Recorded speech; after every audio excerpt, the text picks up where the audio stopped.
En 2025, 4 astronautes vont voler autour de la Lune. Pas d'alunissage, pas de sortie dans l'espace, juste un survol. Et pourtant, cette mission est probablement la plus dangereuse jamais tentée par la NASA depuis Apollo 13. Pourquoi risquer des vies humaines pour une simple boucle autour de la Lune, alors qu'on l'a déjà fait il y a plus de 50 ans?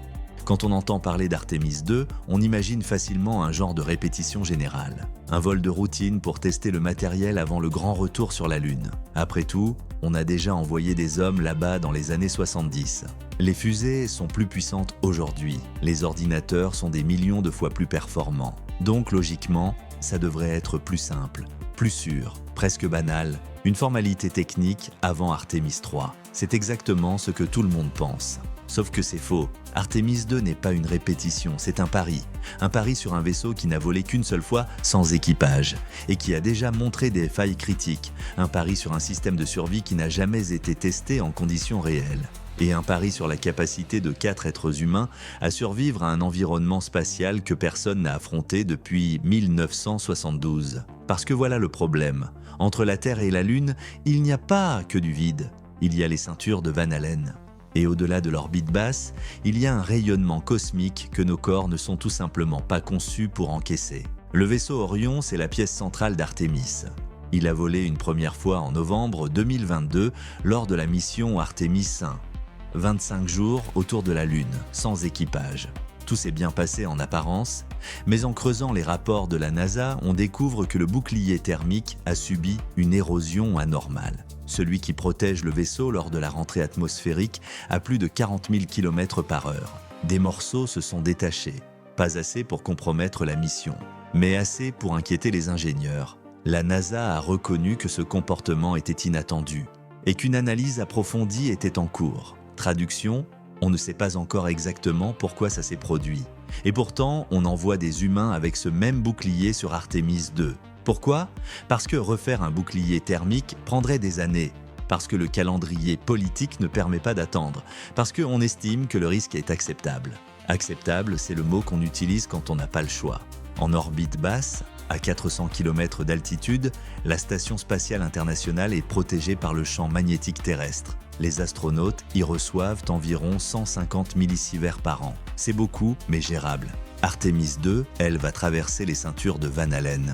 Ces zones remplies de particules énergétiques piégées par le champ magnétique de la Terre. Ensuite, l'équipage s'aventurera au-delà, là où le bouclier magnétique terrestre ne protège plus, là où les rayons cosmiques galactiques et les éruptions solaires frappent sans filtre. En 10 jours, les astronautes d'Artemis 2 vont accumuler une dose de radiation équivalente à plusieurs mois sur l'ISS. Peut-être plus, si une éruption solaire se produit au mauvais moment. Et il n'y a aucun moyen de s'en protéger totalement à bord d'Orion. Les parois du vaisseau ne sont pas assez épaisses. La NASA surveille en permanence l'activité solaire. Si une tempête majeure se prépare, la mission pourrait être reportée.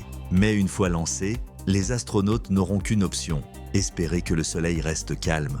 Artemis 2 ne passera pas en orbite lunaire. Le vaisseau va effectuer ce qu'on appelle un survol en figure libre.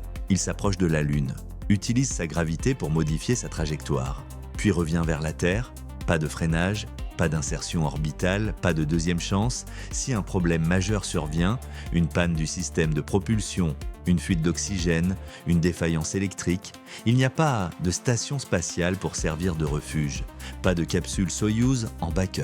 L'équipage sera à plus de 385 000 km de la Terre, dans un vaisseau conçu pour 10 jours maximum, avec des ressources limitées.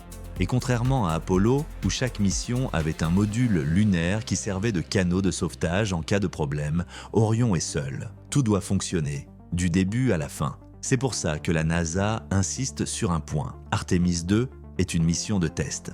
Tester les systèmes de survie, tester la navigation, tester les communications à grande distance, tester la capacité humaine à supporter ce voyage. Parce qu'on ne sait pas encore si tout ça fonctionne vraiment.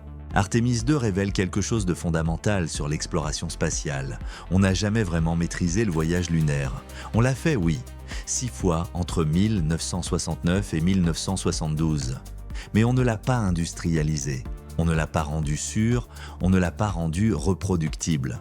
Aujourd'hui, plus de 50 ans plus tard, on recommence presque à zéro, avec de nouveaux vaisseaux, de nouvelles fusées, De nouveaux risques, parce que toute l'expertise, Apollo a disparu. Les ingénieurs ont pris leur retraite, les usines ont fermé, les plans ont été perdus ou sont obsolètes. Artemis, ce n'est pas une suite, c'est un redémarrage. Et ce redémarrage nous oblige à confronter une vérité dérangeante. L'espace lointain reste hostile, mortel, imprévisible. On peut construire des fusées géantes, des vaisseaux high-tech, des combinaisons de nouvelles générations, mais on ne peut pas supprimer le rayonnement. On ne peut pas éliminer le risque, on ne peut que l'accepter. Artemis 2 n'est pas une démonstration de force, c'est un rappel d'humilité. Alors oui, en 2025, 4 astronautes vont boucler autour de la Lune. Ils ne marcheront pas sur sa surface, ils ne planteront pas de drapeau, mais ils affronteront un environnement que presque personne n'a connu depuis un demi-siècle.